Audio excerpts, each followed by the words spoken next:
Eu gostaria de convidar você a se colocar em pé na presença de Deus e abrir a sua Bíblia comigo.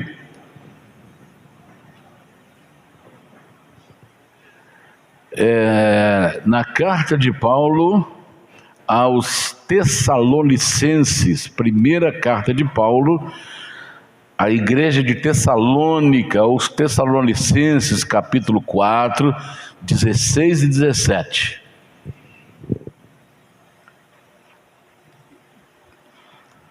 Carta de Paulo, primeira carta aos Tessalonicenses, capítulo 4, versos 16 e 17, que diz assim: porque o mesmo Senhor descerá do céu com alarido e com voz de arcanjo e com a trombeta de Deus, e os que morreram em Cristo ressuscitarão primeiro. Depois nós, o que ficarmos vivos, seremos arrebatados. Guarde bem essa palavra, arrebatados, juntamente com eles nas nuvens, a encontrar o Senhor nos ares, e assim estaremos sempre com o Senhor. Aleluia! Feche os seus olhos, peça ao Senhor para falar conosco, para falar aos nossos corações, em nome de Jesus. Nosso Deus e nosso Pai, muito obrigado, Senhor, por mais um domingo estarmos juntos na Tua casa. Te agradecemos muito, Senhor, pelas promessas da Tua palavra. Te agradecemos, ó Deus, porque estamos aguardando a Tua volta. A natureza geme, Senhor, pela manifestação dos filhos de Deus. Pai Santo, venha nos abençoar nesta manhã. Abençoe o Teu povo que está presente na Tua casa. Abençoe, Senhor, cada homem, cada mulher, cada criança, cada rapaz, cada moça. Abençoe os pastores, abençoe o diaconato, abençoe as famílias que estão reunidas, abençoe os seus lares, abençoe os seus familiares, parentes. Salva, Senhor, a família. Derrama a Tua graça nesta manhã. Senhor, não deixe eu falar nada de mim mesmo. Não me deixe falar nada que não traga edificação, Senhor. Meu Deus, mas coloque na minha boca as Tuas palavras, para que sejamos edificados, fortalecidos, consolados pela promessa da Tua volta. Nos abençoe, Senhor. Abençoe aqueles que nos assistem pela rede social. Coloque as Tuas mãos, salva, Senhor, liberta, opera milagres e maravilhas. Nós te pedimos em nome do Senhor Jesus, para todos sempre. Amém, amém. Graças a Deus, podemos assentar, irmãos. Vamos aproveitar bem o nosso tempo. E o assunto que nós vamos tratar hoje, porque nós temos sempre falado já, inclusive acho que mês passado, eu falei sobre a volta de Jesus, sobre a vinda de Jesus, mas hoje eu quero falar sobre arrebatamento. Aí você fala assim, mas não é a mesma coisa? O arrebatamento faz parte da vinda de Jesus, para arrebatar a igreja, mas eu quero falar hoje sobre arrebatamento. Então, arrebatamento é a mesma coisa que tirar, às vezes até tirar com violência. É a mesma coisa que arrebatar, né? Tirar. Então, a pessoa, suponhamos que você está com seu filhinho no braço, aí alguém passa e arrebata ele das suas mãos, tira com violência ele da sua mão. Isso é arrebatamento, é tirar. Então, esse é o assunto que nós vamos falar nesta manhã. E nós queremos pegar como texto básico, que é o antítipo, que eu quero explicar isso. Antítipo vem da tipologia. Tipologia é mesmo que tipo. A tipologia bíblica é a mesma coisa que você estudar símbolos e figuras para entender, para ajudar a compreender os ensinos espirituais da palavra de Deus, porque a Bíblia usa muita figura, muitos símbolos. Então, a tipologia, ela estuda esses símbolos, essas figuras, para poder a pessoa ter uma compreensão melhor, um entendimento melhor do ensinamento espiritual que aquele tipo, que aquele antítipo, ou a tipologia, que é o estudo de tipos, né? Logia é estudo, tipo é a figura, o símbolo que está sendo ensinado ali. E depois eu quero mostrar o texto que nós vamos usar para poder entender o arrebatamento. O que é o arrebatamento? Então você deu para entender quando você vê símbolos na Bíblia. Então, por exemplo, vou te dar alguns exemplos aqui na Bíblia. Jesus usou muito parábolas. Parábola é um conto, é uma figura. O reino de Deus é como pescador e rede. Então ele está usando o pescador e a rede. Está lá Mateus 13, 47, para quem gosta de anotar, né? A Bíblia fala sobre, em 1 Coríntios 11, sobre o pão e o suco da uva, o suco da videira. O pão simboliza o corpo de Cristo e o suco da videira simboliza o sangue. Isso quer dizer que o pão e o suco da videira, eles, após a consagração, eles não passam pela transubstanciação.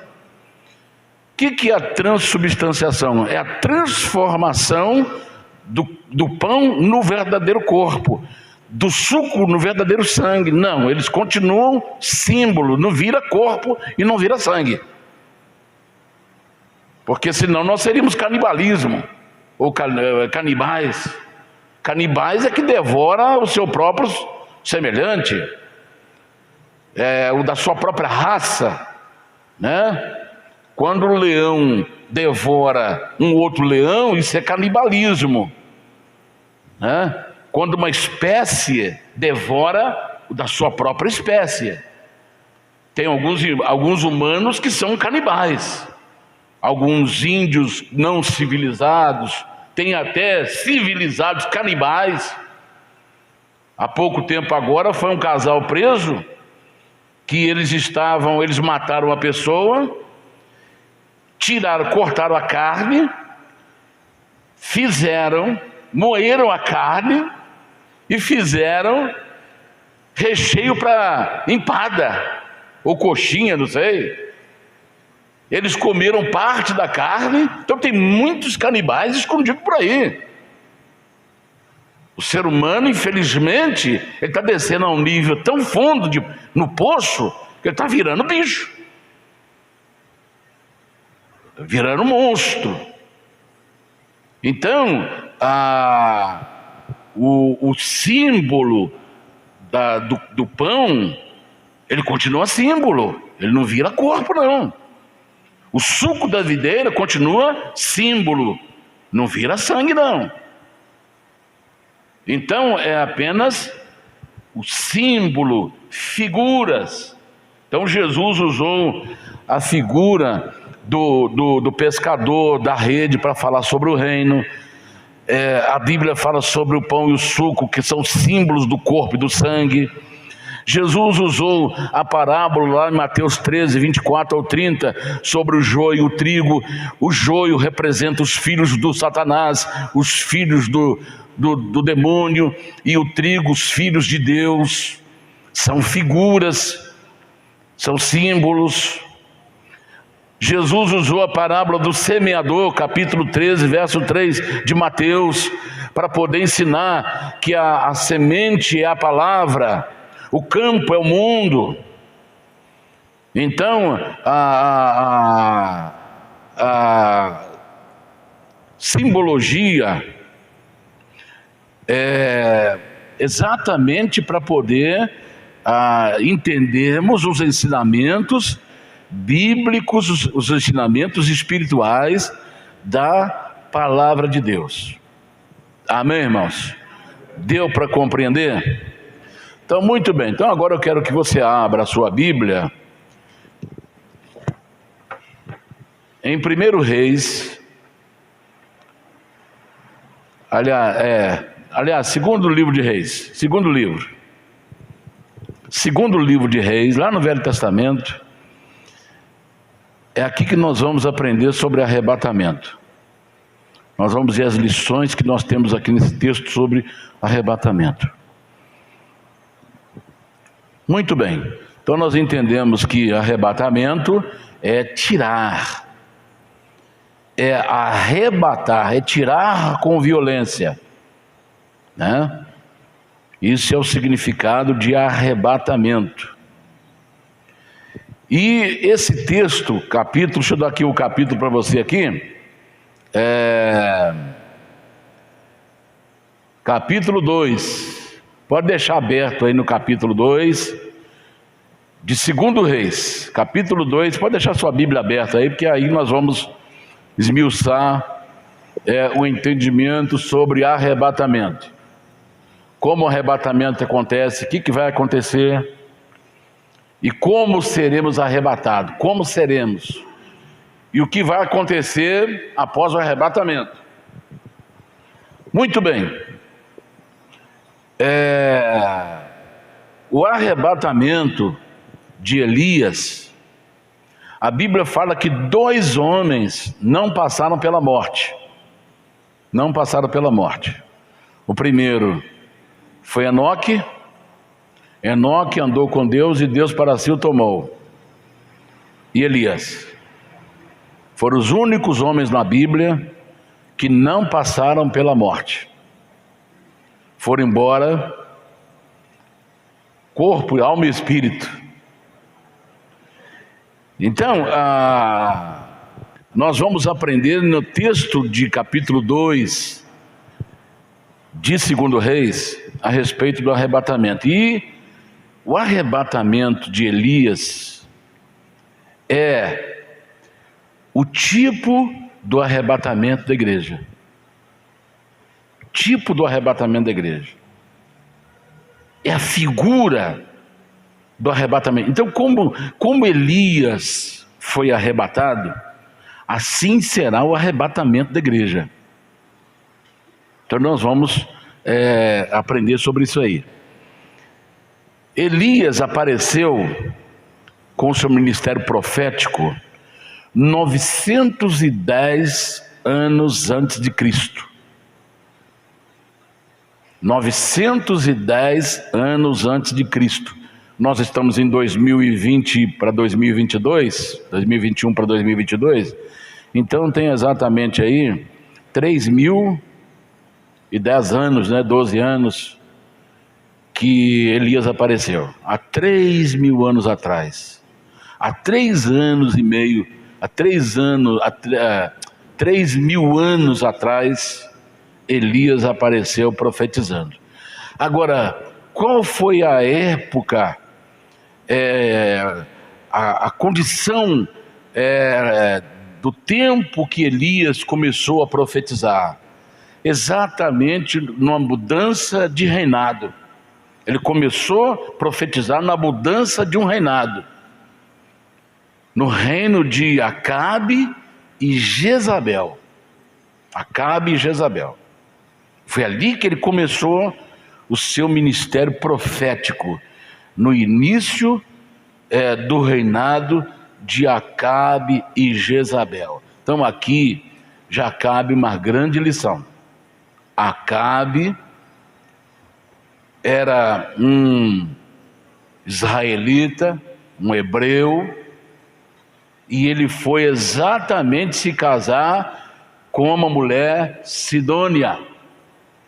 Jezabel era filho dos sidônios, que cultuava Baal. Às vezes a gente fala sobre jugo desigual, o jovem teima em achar que ele está certo. Ah, não, eu gosto dela, ela gosta de mim, vai dar tudo certo. Olha, gostar, qualquer um pode gostar e deixar de gostar. Você tem que olhar, não é agora, tem que olhar lá na frente. O que vai acontecer lá na frente? Né? Porque casamento não é para um dia, nem para 2, nem para 3. Casamento é para a vida inteira. Nunca um jovem deve ir para o altar pensando que o casamento dele vai ser para 2 meses, 3 meses. E já sabe que é para a vida toda. Para a vida toda. Arrasta chinelo, arrasta o pé. É para a vida inteira. Agora, no meio do casamento,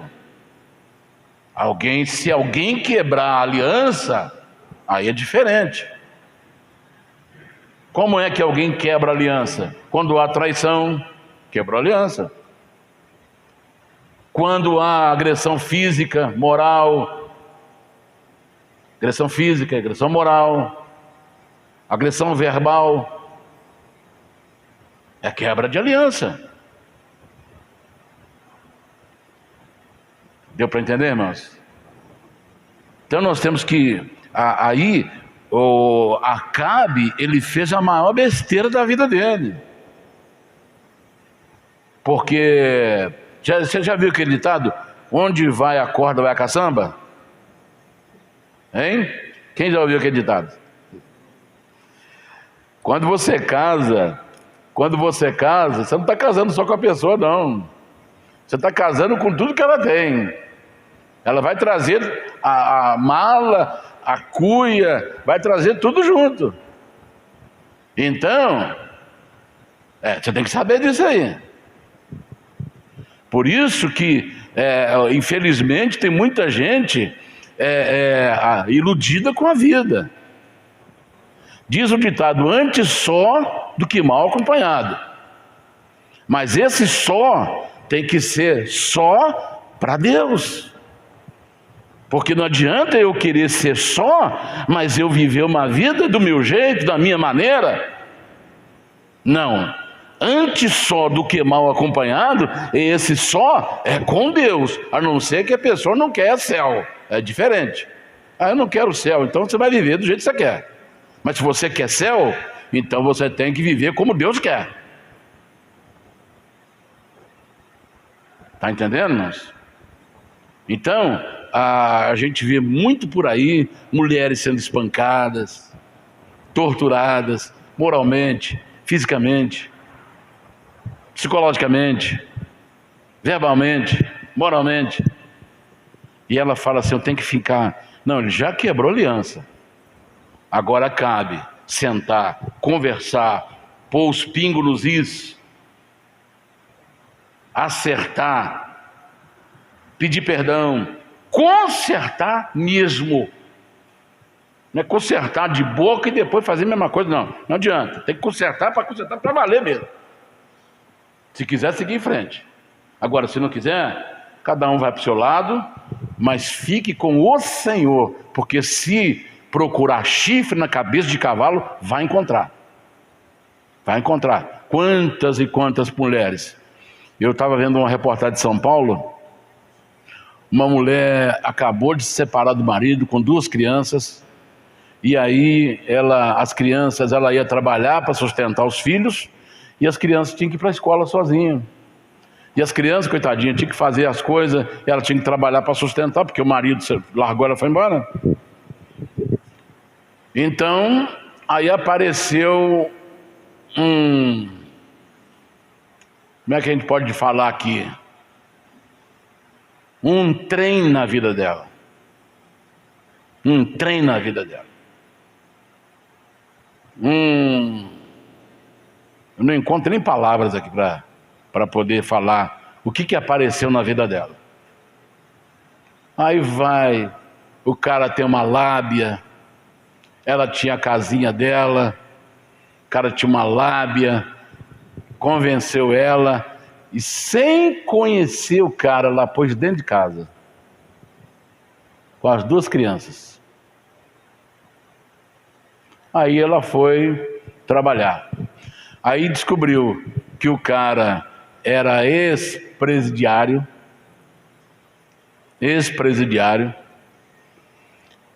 que saiu naquelas saidinhas das benesses que tem por aí, que é dado, infelizmente, para criminosos, perigosos, estupradores, assassinos, canibais, violentos, que recebe as benesses para poder ter uma saidinha. Nessa saidinha ele conhece essa mulher e ela fala: poxa vida, é um companheiro, agora eu vou poder, talvez ele arrume um serviço e eu vou cuidar dos meus filhos. Não, ele ficou nas costas dela. Tá cheio por aí, querendo arrumar um cabide bom para poder se sustentar, para poder sustentá-lo. É onde as pessoas têm que ficar de olho. Aí ele falou assim: eu vou sair para procurar emprego. Ela falou: que bênção. E foi para trabalhar. Aí ele já sabia que hora que os filhos chegavam da escola e foi para casa mais cedo. Aí quando o menininho, coitadinho, veio com a mochila nas costas, ele já estava dentro de casa. Ele pegou a criança, violentou e matou. Aí ficou esperando agora a mulher. Aí a mulher chega, vê a criança morta, começa a gritar, ele vai, mata ela também e desaparece. Simplesmente assim. Deu para entender, irmãos? Então, quando a pessoa une a sua vida a alguém, você tem que saber, tem que ter a ficha da pessoa. Infelizmente hoje. Então Jezabel, Acabe, fez a maior burrada da vida dele. Ao invés, já tem a orientação da Bíblia: não se casem, não se misturem com outros povos. Isso serve para nós crentes hoje. Não vos ponhais em julgo desigual com os infiéis, com os incrédulos. Aí a pessoa teima, dá com os burros na água. Aí Acabe casa com Jezabel. Aí ela leva tudo para Israel.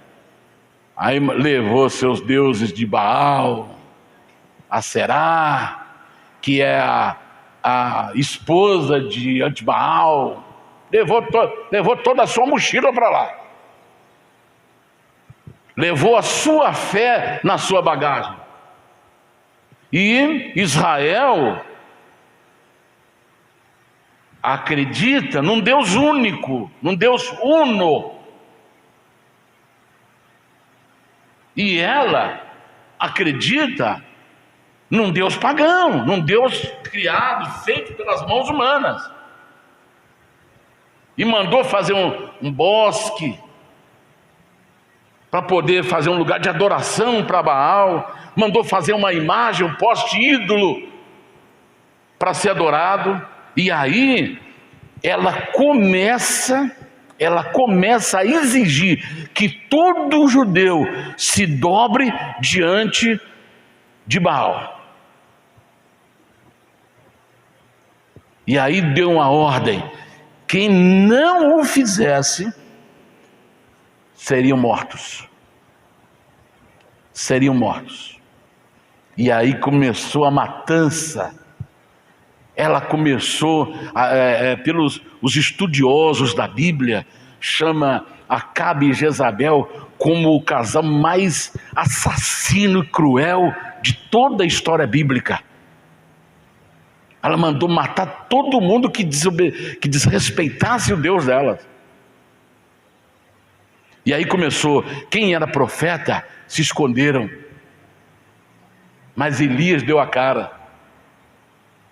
E Elias falou: não, eu não vou esconder.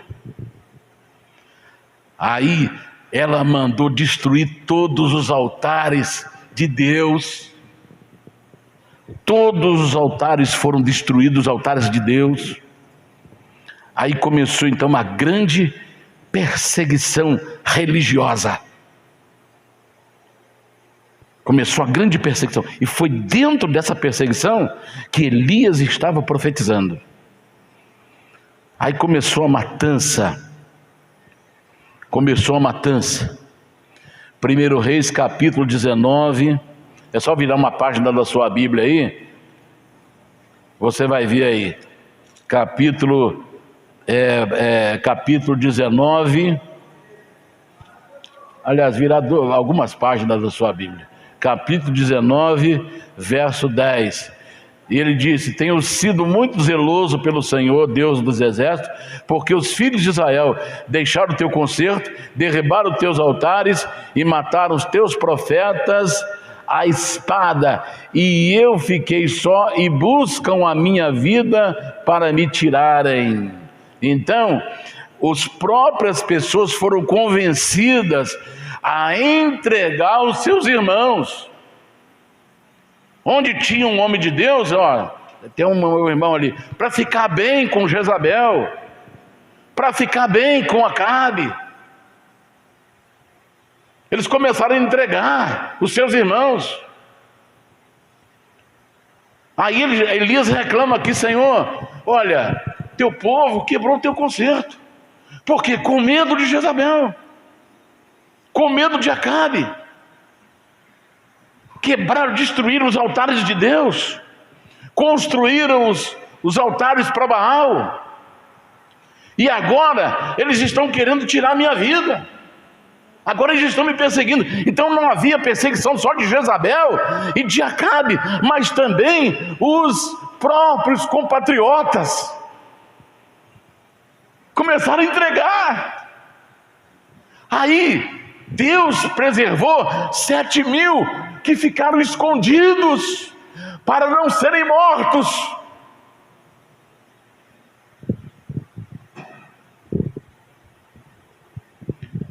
Quebraram o teu concerto, destruíram o teu altar, e agora só eu fiquei, e eles querem tirar a minha vida.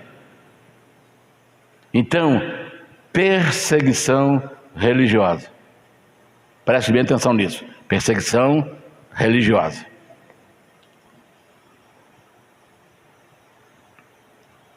Lá em Apocalipse, capítulo 2, verso 20 ao 23, Deus fala sobre a quarta igreja, que é a igreja de Tiatira. Tem entre vocês o que se prostituíram com Jezabel. O que é essa prostituição? Eles prostituíram. A prostituição no própria essência da palavra, ela quer dizer que relação íntima entre solteiros. Prostituir-se é relacionamento fora do concerto, fora da aliança. Deu para entender? Então isso quer dizer o que? Na essência da palavra, o jovem, ele tem que preservar o seu corpo pro dia do casamento. O dia do casamento. A jovem tem que preservar o seu corpo para o dia do casamento. Porque se a pessoa tem um relacionamento fora do concerto, fora da aliança, isso chama-se prostituição. Só que aqui Deus está falando que houve uma prostituição espiritual. Ou seja, eles tinham um concerto com Deus, tiveram um concerto com Deus e adoraram a Baal. Então Deus reclama. Tem aí no meio da igreja de Tiatira alguns que se prostituíram com Jezabel, e eles receberão o seu juízo.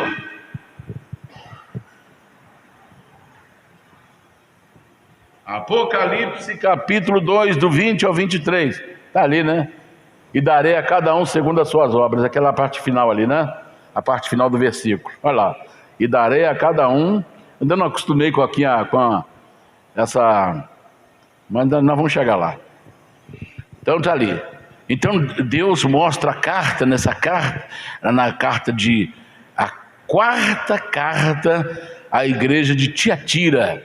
Ele faz essa reclamação que tem alguém dentro da igreja de Tiatira que se envolveu com Jezabel, com a prostituta Jezabel.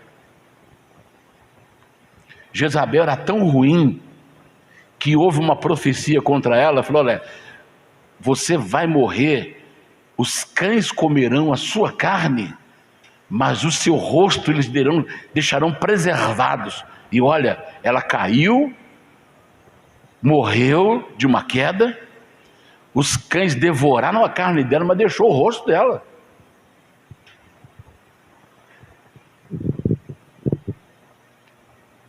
Então olha, quando a pessoa desobedece a palavra, olha o que pode vir lá na frente.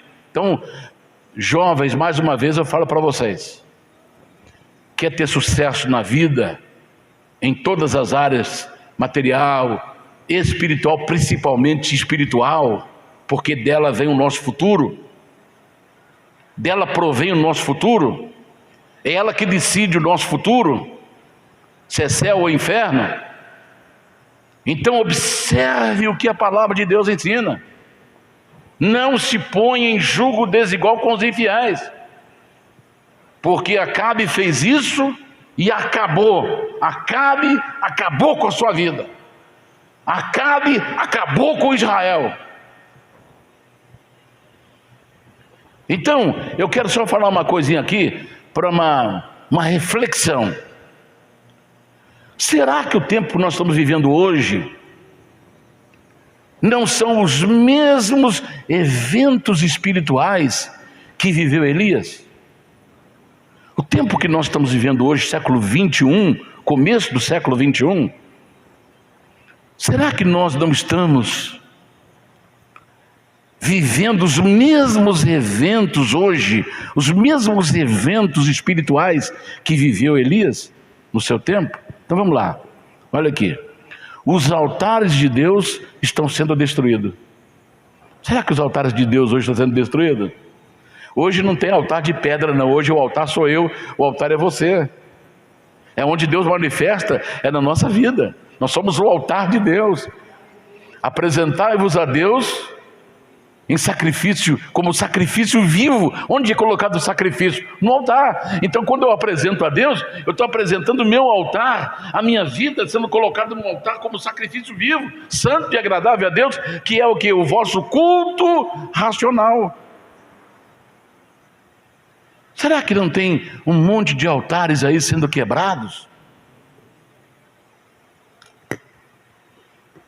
Se eu fosse citar para vocês aqui o que está acontecendo hoje, você ficaria até enojado. Não vou nem falar.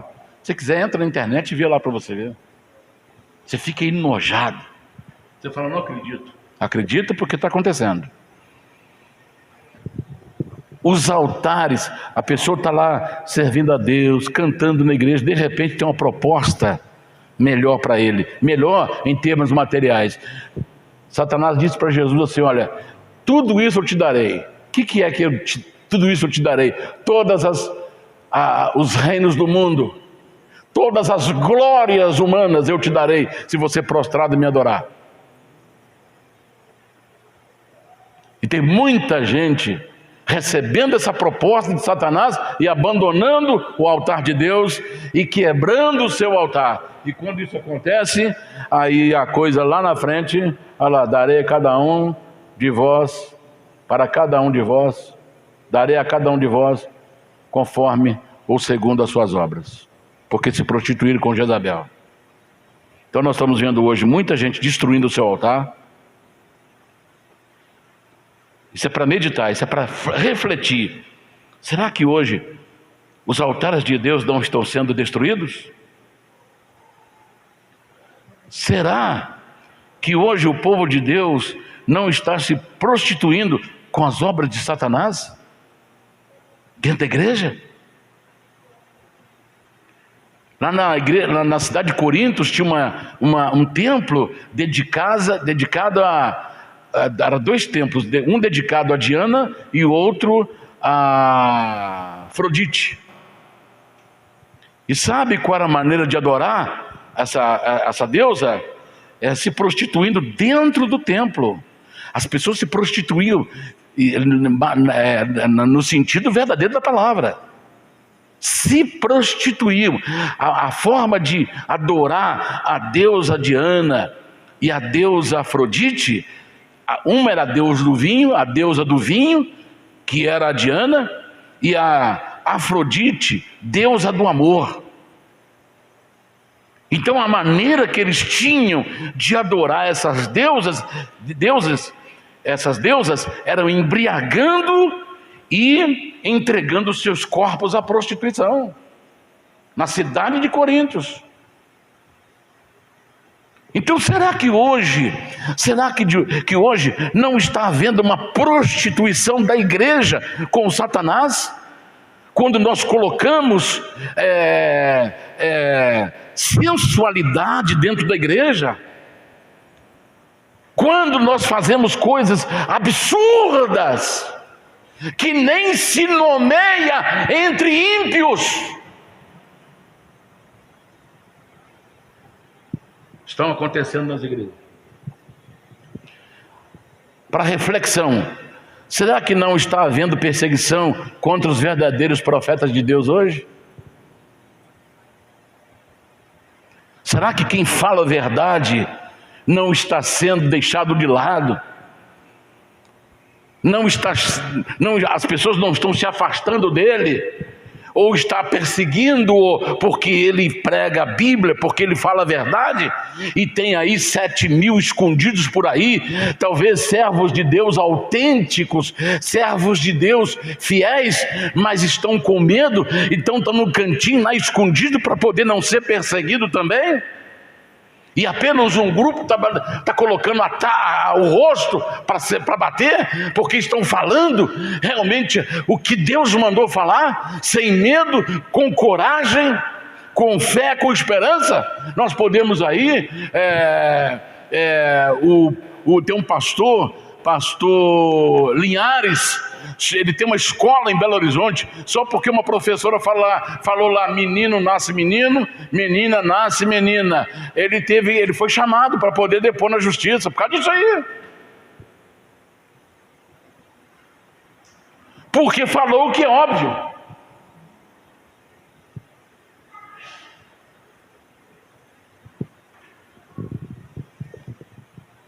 Então, será que não está havendo perseguição contra os verdadeiros profetas do Senhor e nas próprias organizações religiosas?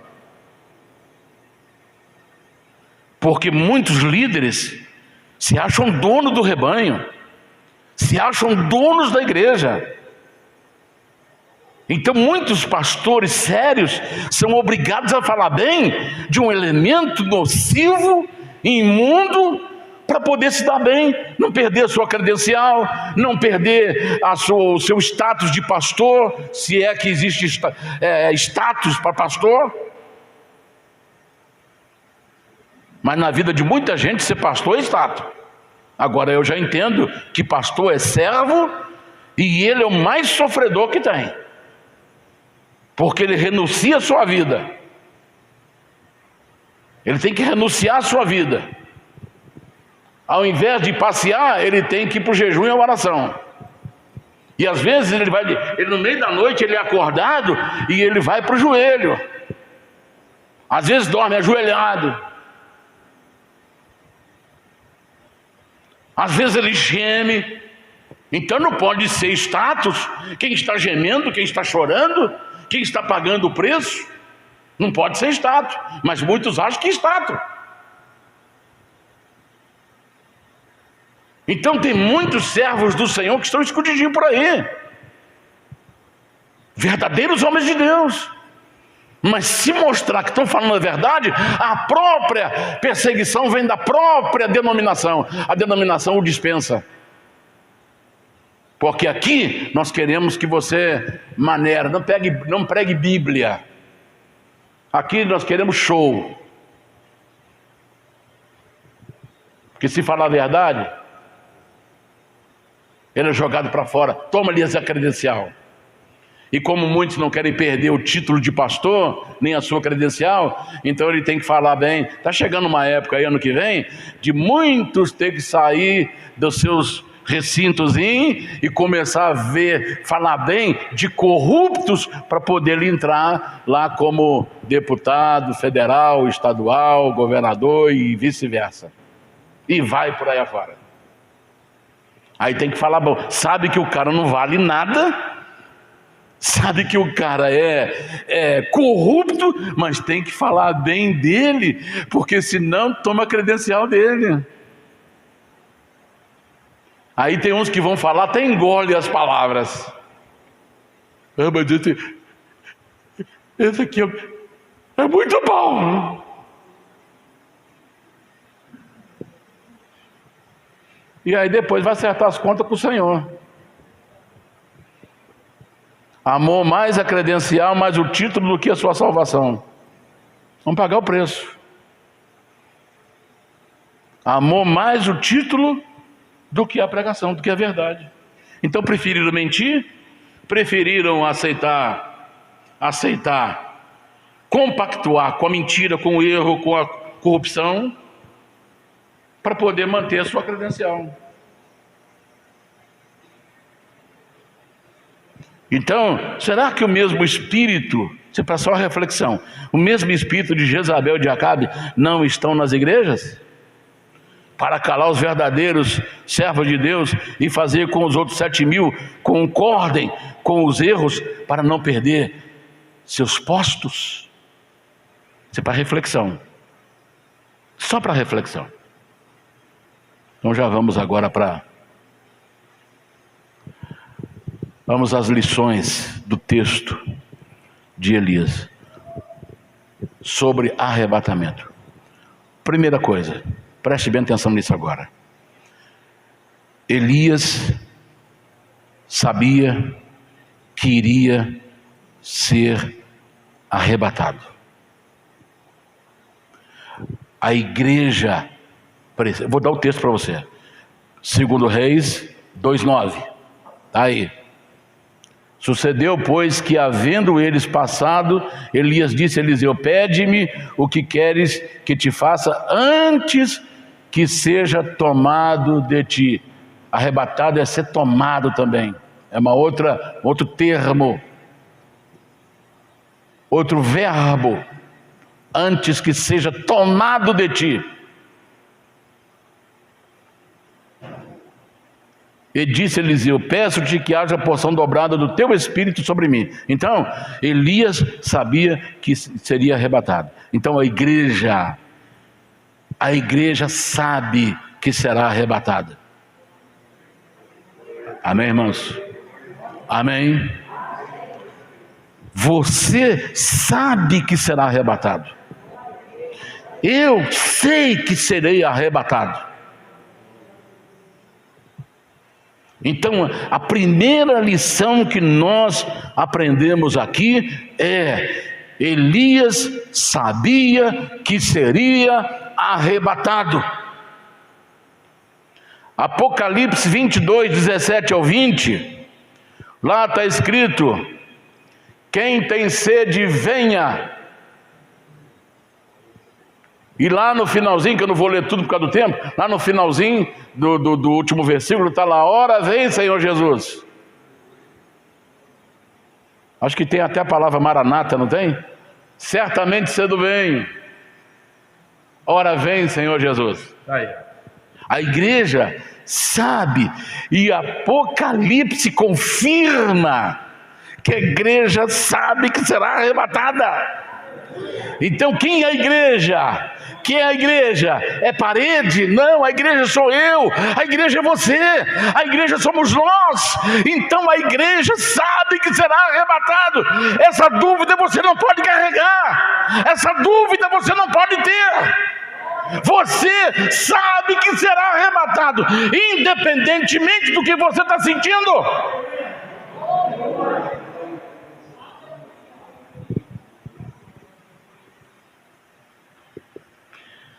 Paulo falou sobre isso na sua carta, 1 Tessalonicenses, capítulo 4, 16 e 17, foi o texto que nós lemos. Ele explica que primeiro vai acontecer a ressurreição de quem partiu com Jesus. E depois nós que estivermos vivos, seremos arrebatados juntamente com eles. Com quem? Com os que ressuscitaram. E aí vamos aonde? Encontrar o Senhor nos ares. E aí estaremos sempre com o Senhor. Então a igreja sabe que será arrebatada. Você sabe que será arrebatado? Ah, pastor, mas eu não estou sentindo assim que eu serei arrebatado. Não ande por sentimento. Ande pela palavra. Antes de Elias ser arrebatado, ele estava pedindo para morrer. Ele estava em depressão. Ele estava triste.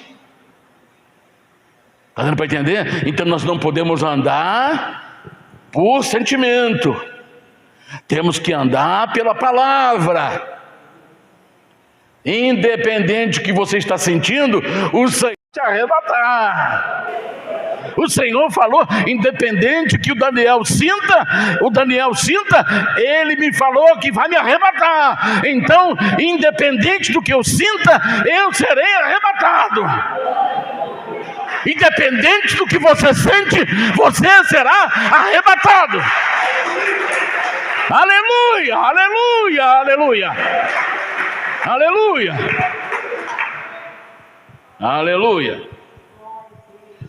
Segunda lição: Elias estava com pressa. Versículo 9 do capítulo 2.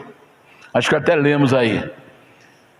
Sucedeu, pois, que havendo eles, Elias disse: pede-me o que queres que te faça, antes que de ti seja tomado, ou seja tomado de ti. Pede rápido, pede rápido, pede rápido, que eu já estou indo embora. Pede rápido. Então, nessa lição aqui, pede-me o que queres que te faça antes que seja tomado de ti. Peça rápido, porque senão não vai dar tempo. Você está observando aqui que a igreja não vai para um lugar, fica lá, aleluia, glória a Deus, mas vai ser um rapto, vai ser uma retirada. Deus não vai falar assim, Eliseu, olha, prepara aí, porque não fica triste não que eu estou levando Elias. Não, vai ser rápido, vai ser um rapto.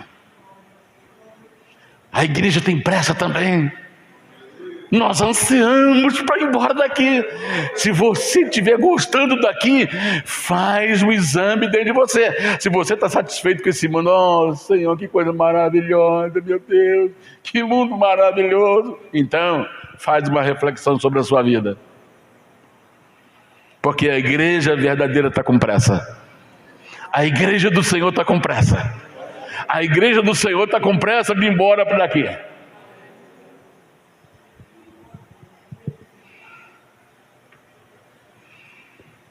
Tomado.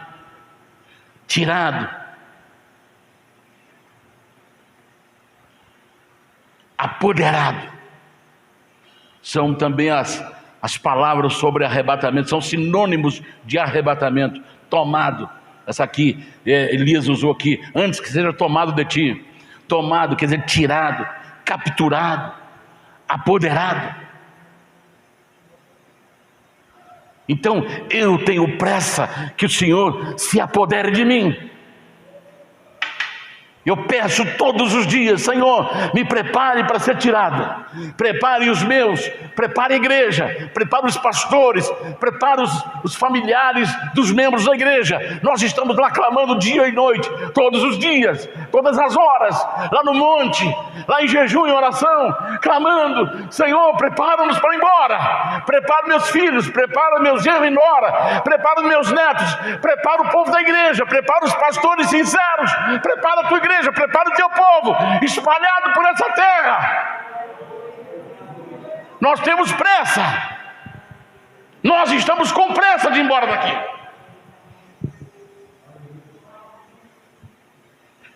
Terceira, Elias não parou em nenhum lugar antes de ser arrebatado.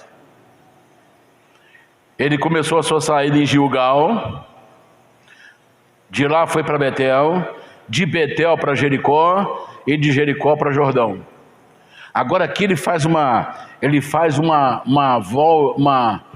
ida invertida. O povo de Israel entrou na terra de Canaã, ali perto de Jericó. Agora ele sai de Canaã e vai para o deserto. Ele atravessa o Jordão. A caminhada que os filhos de Israel fizeram para entrar do deserto para Canaã, que ficava pertinho de Jericó, ele vai para Jericó, e de Jericó ele atravessa o Jordão, saindo de Canaã, saindo da Palestina, deixando todos os seus títulos para trás. Olha que como isso é interessante. Quando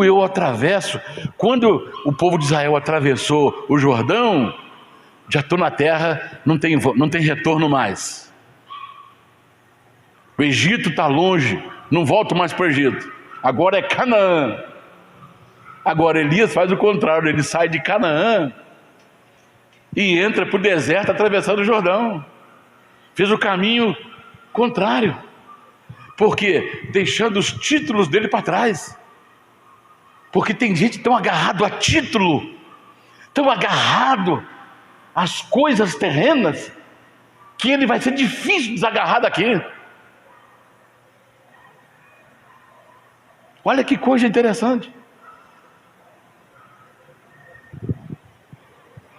Teve um pastor que estava pregando sobre a vinda de Jesus numa determinada igreja, e a irmã falou: Senhor, espere um pouquinho, não vem agora não, porque eu estou acabando de colocar azulejo na minha cozinha. Agora que eu vou conseguir ver minha cozinha arrumada. Ah, meu Pai Celestial. Irmão, larga para lá, deixa tudo para lá. Sabe por quê? Para onde nós estamos indo, o calçamento é de paralelepípedo de ouro. Mas não é por causa do ouro, não. O ouro significa glória. Para onde nós vamos, onde você olhar, tem a glória de Deus.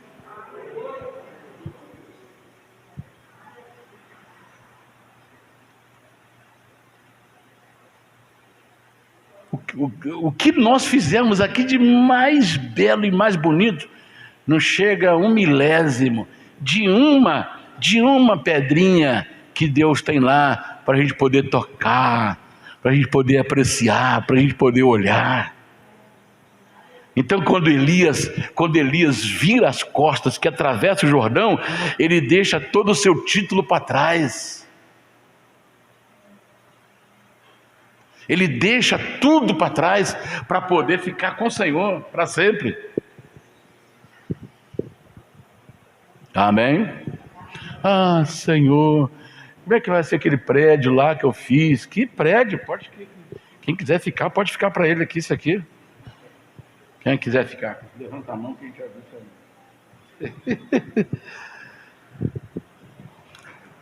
ver. O carro não é muito novinho, não. Tá ali, mas quem quiser ficar com o Fox, pode ficar. 2011. Pode ficar. Quem quiser ficar com a casa lá, pode ficar também. Nada pode nos prender aqui. Uma mulher que ficou para trás quando estava fugindo, porque será que a minha casa está sendo destruída lá em Sodoma? Aí Deus falou: não olhe para trás. Aí ela falou: não é possível que a minha casa linda está lá destruindo. Aí ela olha, vira sal. Está vendo? Desobedeceu. Irmãos, vira as costas para tudo e vamos seguir em frente, porque não tem nada que compare o que nos espera lá. Paulo fala assim: olha, o que nos espera é tão extraordinário que as coisas que nós estamos sofrendo aqui não se compara com a glória que está por vir. Aleluia, aleluia, aleluia. Então ele não parou, Elias não parou em lugar nenhum. A igreja não pode parar. Miqueias 2:10 está escrito assim: levantai-vos e andai, porque aqui não é o vosso lugar de descanso, por causa da corrupção que destrói. Sim, a corrupção que destrói muito. Nós estamos vivendo aí, olha, tempos de corrupção que está destruindo muito, e está destruindo muito, muito, muito. Então aqui não é o nosso lugar de descanso. Nós não podemos amar isso aqui não, porque aqui não é o nosso lugar de descanso, porque aqui há corrupção, e a corrupção está destruindo, e destrói muito. Miqueias 2, verso 10. Então Elias não ficou parado. A igreja não pode ficar parada. A igreja não para. A igreja tem que estar em ação.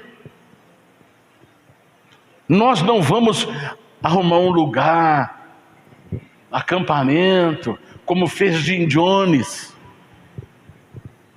Falou: olha gente, olha, você que tem a sua casa, seu carro, venda tudo e me entrega tudo, porque nós vamos comprar uma fazenda e lá nós vamos construir um lugar de culto para esperar a volta de Jesus. Mas ele pregava uma outra volta, que iria passar um cometa, e que o povo iria, esse cometa que seria a nave que levariam eles para o céu. Então ele conseguiu convencer umas 1000 pessoas. A pessoa vendeu casa, vendeu carro, vendeu terras, deu dinheiro para ele. Ele comprou uma fazenda aqui nas Guianas Francesas, aqui na América do Sul. Comprou ali, montou um galpão, e ele fazia truques como se estivesse curando pessoas. E aí as pessoas acreditaram nele. Aí, quando eles começaram lá, aí todo mundo, ninguém trabalhava, só dependia de comer da mão dele. Todo mundo ficou isolado dentro do mato, e tinha que, na hora que batia o sino lá, todo mundo tinha que levantar, ir lá para o salão de culto, para ficar lá dando graças ao Jim Jones. Não a Deus, a Jim Jones. E aí, quando ele viu que a coisa começou a apertar, que começou a faltar as coisas, e o povo começou a cobrar e ver que fizeram uma besteira da vida, acompanhou um psicopata, que está cheio de psicopatas por aí, que seguiu um psicopata. Aí ele percebeu isso aí, ele falou: gente, nós vamos agora encontrar com a nave mãe, que já está vindo aí na cauda do cometa. Então nós estamos preparando lá nosso último brinde para encontrar. Preparou um caldeirão de veneno. Caldeirão de veneno. Pegou esses copinhos pequenininhos de cafezinho e aquela fila de gente. E as pessoas serviam, dava, falou: procura um lugar para você sentar, porque daqui a pouco você está encontrando com o cometa. Aí cada um pegava, já tomava e sentava. Aí ele ficou por último. Quando passou algum tempo, foram lá 1000 corpos estendidos lá no chão, espalhados. Todos eles morreram por suicídio. Suicídio em massa. Foi na década de 70 agora. Década de 70. 50 anos atrás. Ele veio dos Estados Unidos aqui para a América do Sul. Aí você fala: pastor, tem gente que acredita? Tem. Infelizmente tem. Quem está aqui em cima tem que ter muito cuidado com o que fala, com o que ensina.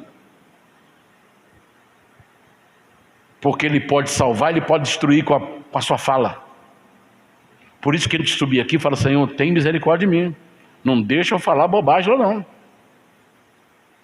E eu faço questão, se sair alguma bobagem da minha boca, pode me repreender, vocês que estão aqui.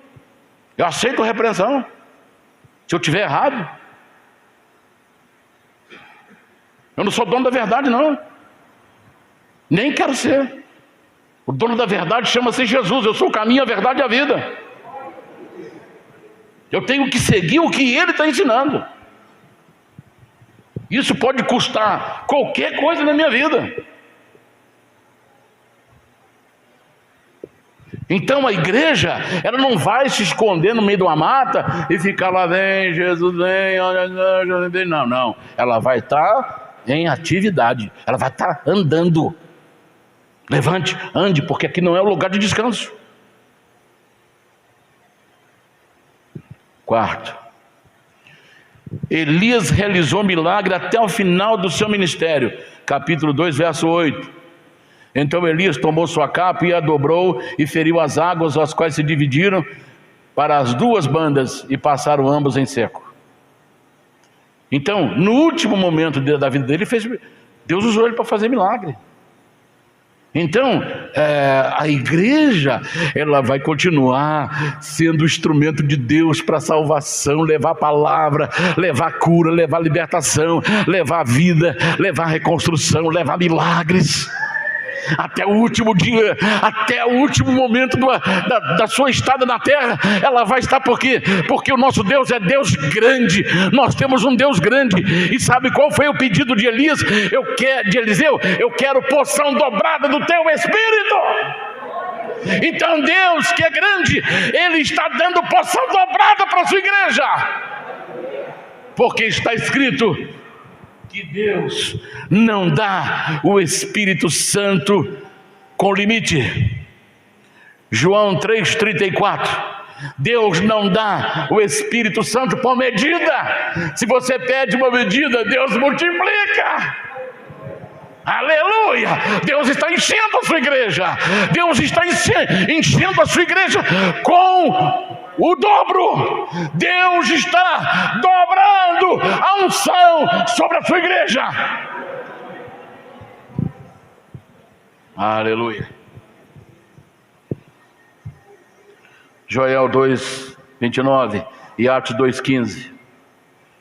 Os últimos dias serão de derramamento do Espírito Santo. Quinta lição. O arrebatamento de Elias aconteceu andando e falando. Andando e falando. Já falei isso. A igreja não vai se isolar, mas a igreja vai estar caminhando, fazendo a obra. Eu sou a igreja, você é a igreja, nós somos a igreja. Nós vamos estar evangelizando. Se for de dia, nós vamos estar servindo ao Senhor, às vezes orando, às vezes fazendo a obra, às vezes evangelizando alguém, às vezes orando por alguém. E vai acontecer porque Elias foi tirado andando e falando.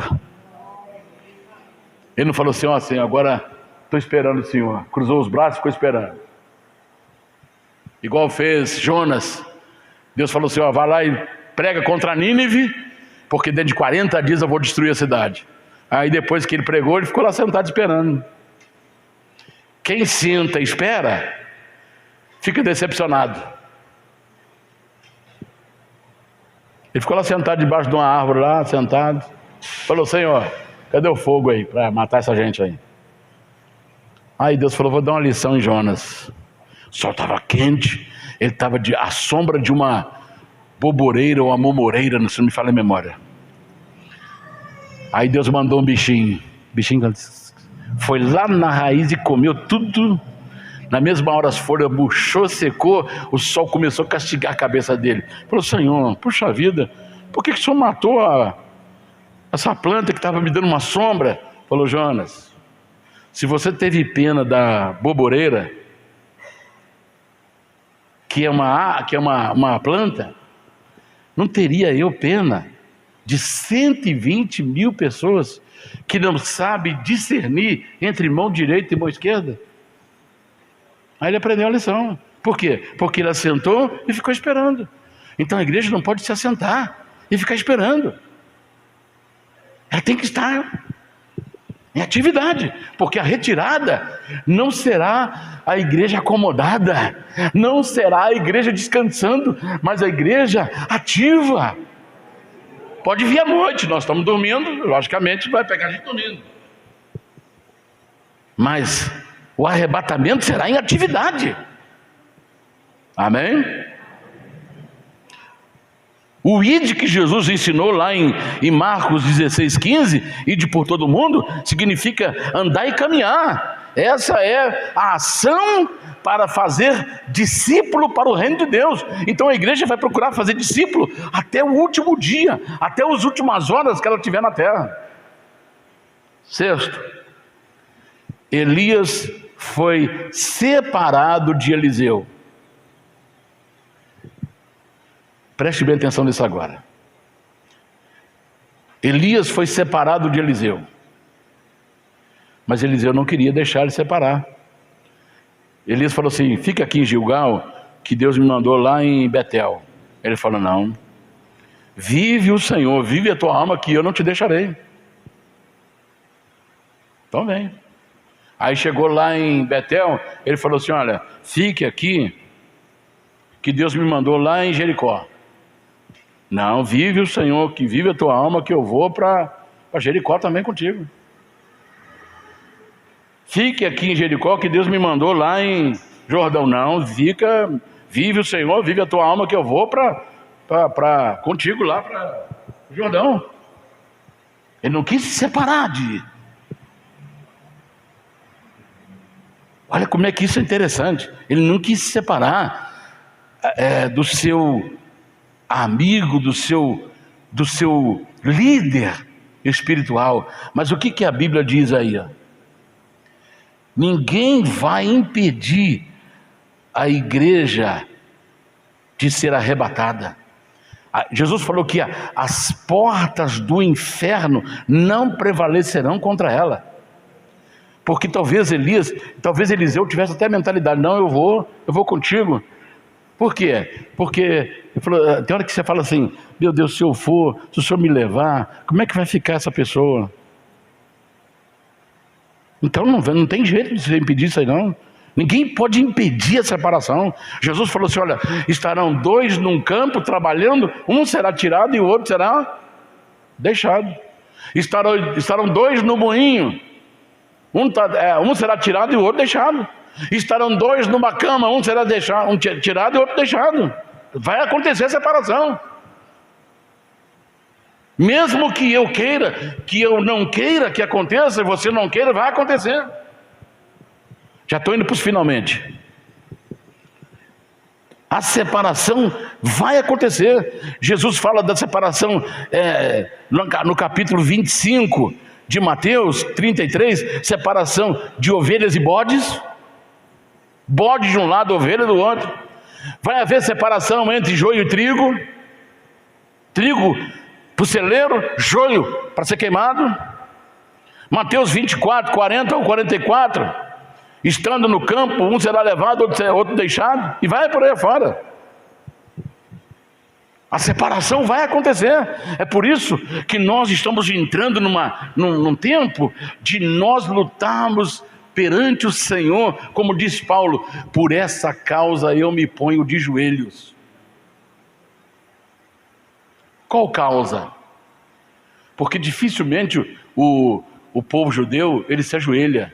Você pode observar, quando eles vão orar, eles ficam em pé lá diante do muro, sacudindo, gesticulando, mas dificilmente eles oram, ajoelhado. Quando Isaías entrou no templo, ele estava em pé. Quando ele teve a visão de Deus, aí quando ele viu Deus, ele começou a perder as forças, começou a cair. Ele estava em pé. Agora Paulo fala assim, olha, por esta causa eu me ponho de joelhos. Então, qual é a causa que nós devemos orar? Chegou a hora de nós ficarmos diante de Deus. Senhor, o Senhor me deu esse filho não pertence ao diabo, esse filho não pertence ao mundo, esse filho é do Senhor. Eu me ponho de joelho perante Ti, salva o meu filho. Eu não quero deixá-lo aqui para a tribulação, eu quero que ele seja arrebatado junto comigo. É hora de clamar pela família, é hora de clamar pelos entes queridos, é hora de pedir a Deus, é hora de chorar, é hora de gemer, é hora de jejuar pela nossa casa, pela nossa família, pelos nossos entes queridos. Seu primo, sua prima, seu tio, sua tia, seu pai, a sua mãe, que ainda não tiveram uma experiência, um encontro com Deus e não sabem nem o que é arrebatamento.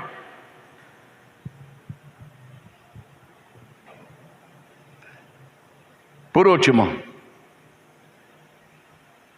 Elias foi procurado.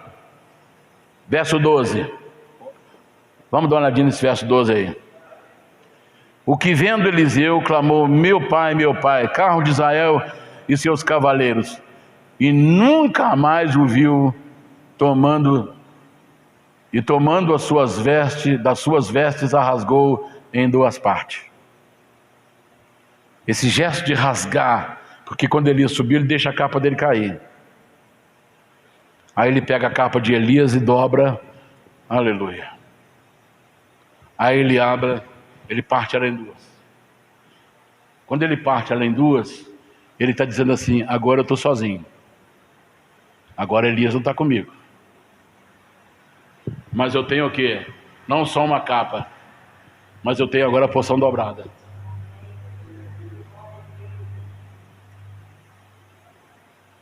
Mas agora eu tenho a porção dobrada. Aí ele tem que voltar pelo mesmo caminho. E o rio já estava correndo.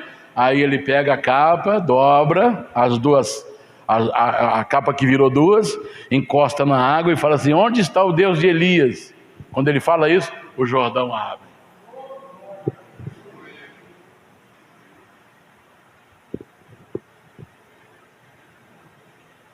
Porção dobrada.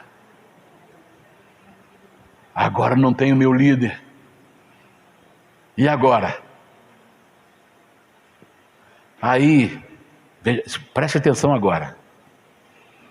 Elias foi embora e tinha 50 homens em Jericó que ficou assistindo de longe eles atravessarem o rio, porque preste atenção, onde ele chegava, Betel, Jericó, Gilgal, onde tinha as 3 escolas de profetas, os profetas chegavam, os filhos dos profetas chegavam para Eliseu e falaram assim, já está sabendo que o teu Senhor será tomado de sobre a sua cabeça? Eu já sei, fique quieto. O que quer dizer isto? A igreja sabe que vai ser arrebatada. A igreja sabe, não precisa diabo falar, Aquele homem lá em cima já está de pé. Nós não precisamos de mensagem do diabo, nós temos a mensagem do Espírito Santo. Tem muitos colocando o diabo no púlpito para poder pregar no lugar do Espírito Santo. Aí, diabo, fala aí, Jesus está voltando.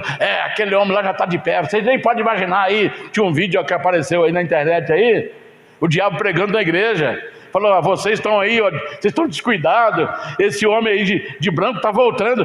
Nós não precisamos de mensagem de diabo, porque nós temos o Espírito Santo. O Espírito Santo já disse para mim, o Espírito Santo já disse para você, Jesus está voltando. Aleluia! A igreja sabe, você sabe, a igreja aqui no Brasil sabe, a igreja no Japão sabe, a igreja na Coreia sabe, a igreja na Índia sabe, a igreja lá nos Estados Unidos sabe, a igreja na América do Sul sabe, a igreja na América do Norte sabe, a igreja na Guiana sabe, a igreja na África sabe, a igreja no Oriente Médio sabe, a igreja sabe que Jesus está voltando. Não precisamos de mensagem de diabo. Aleluia. Porque se dermos ouvido ao diabo numa coisa, nós vamos dar ouvido para ele em outras coisas. Então é melhor cortar. Está dando para entender? Já estou indo finalmente.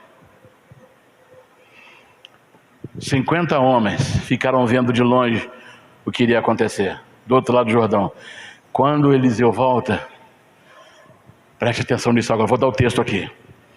Ele falou, Eliseu, cadê Elias? Você não viu, não? Ele foi embora. Ele falou, não, vamos fazer o seguinte, vamos procurar ele, porque quem sabe o Espírito Santo jogou ele em cima de uma montanha aí, num vale, e a gente vai embora e vai ficar morrer de fome lá. Ele falou, não vão. Não vão. Eu sei que ele já foi embora. Aí os homens falaram, não, Elias, vamos procurar. Vamos procurar. Começou a insistir com Eliseu. Aí Eliseu falou, então podem ir. Aí começaram a vasculhar, que 50 homens começaram a vasculhar as montanhas. Sabe quantos dias levaram? 3 dias de procura. Procuraram Elias 3 dias. Aí voltaram cansados. E aí? Não achamos não. Sabe o que vai acontecer? Muita gente vão estar procurando você depois do arrebatamento. Muita gente vai começar a procurar seus entes queridos. Então o arrebatamento será alegria para uns e muita dor e muito sofrimento para outros, que vão procurar e não vão achar. Vão bater na igreja, se for à noite a igreja vai estar fechada. A igreja não, o prédio vai estar fechado, e muitos vão acumular aqui na porta. Todas as igrejinhas, porta de garagem, tudo. As pessoas vão para lá. Se for de noite, vai estar fechado. Aí vão ficar lá e vão ficar esperando. Olha, cadê o irmão para abrir a igreja aqui, que está na hora? Eles vão ver que não vai aparecer ninguém. E se for na hora do culto, a igreja está aberta, não tem ninguém ali dentro, e eu estou vendo carteira, estou vendo chave de carro, estou vendo terno, estou vendo sapato, vou montar uma assistência social, estou vendo chave de carro. Aí chega lá fora assim, com a chave, aquele é meu, vamos ficar. Vão estar procurando, mas não vão achar. Sabe por quê? Onde está? Estará com o Senhor.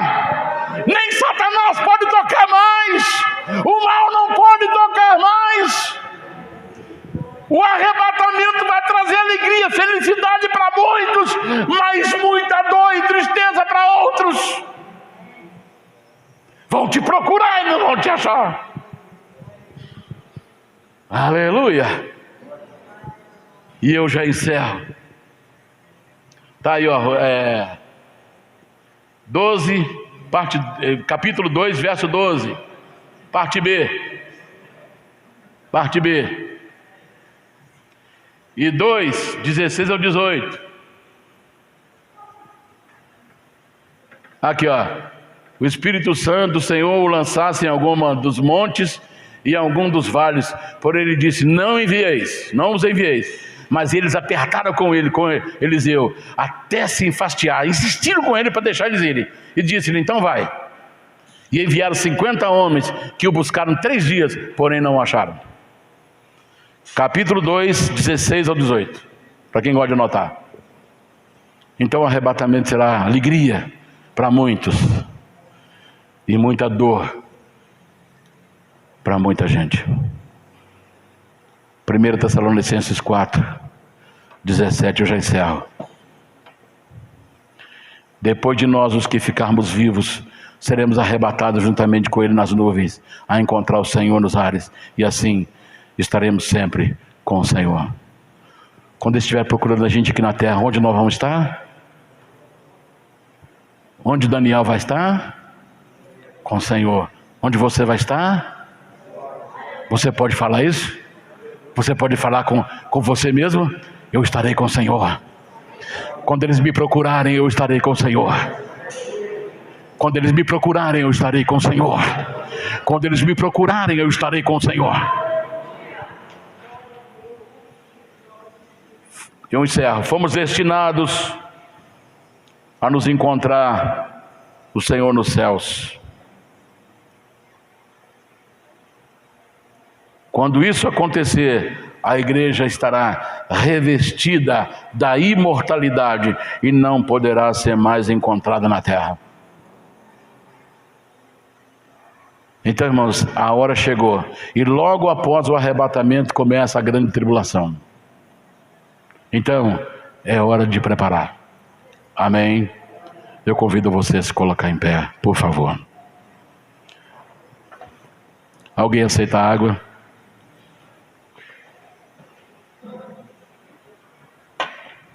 Faça a sua oração agora.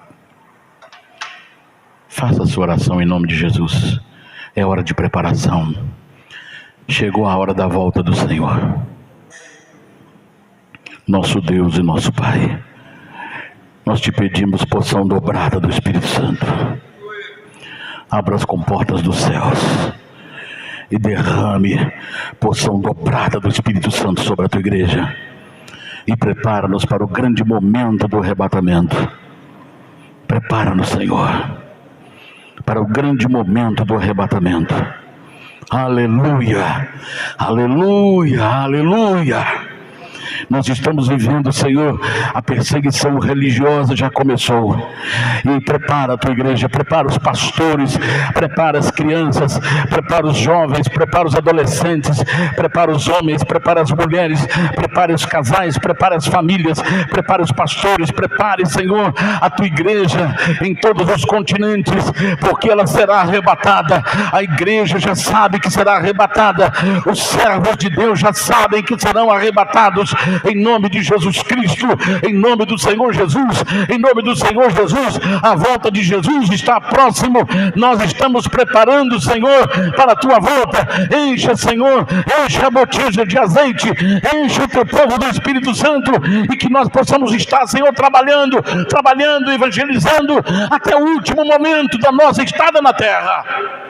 Encha o teu povo, encha a tua igreja. Em nome do Senhor Jesus. Em nome do Senhor Jesus. Enche a minha vida, Senhor, do Espírito Santo. Me dá porção dobrada do Espírito Santo. Dê porção dobrada do Espírito Santo para esse pastor. Dê porção dobrada do Espírito Santo para esse irmão. Dê porção dobrada para essa irmã. Dê porção dobrada para o teu povo. Em nome do Senhor Jesus. Hoje e sempre. Amém. Amém. Aleluia. Vamos aplaudir o Senhor.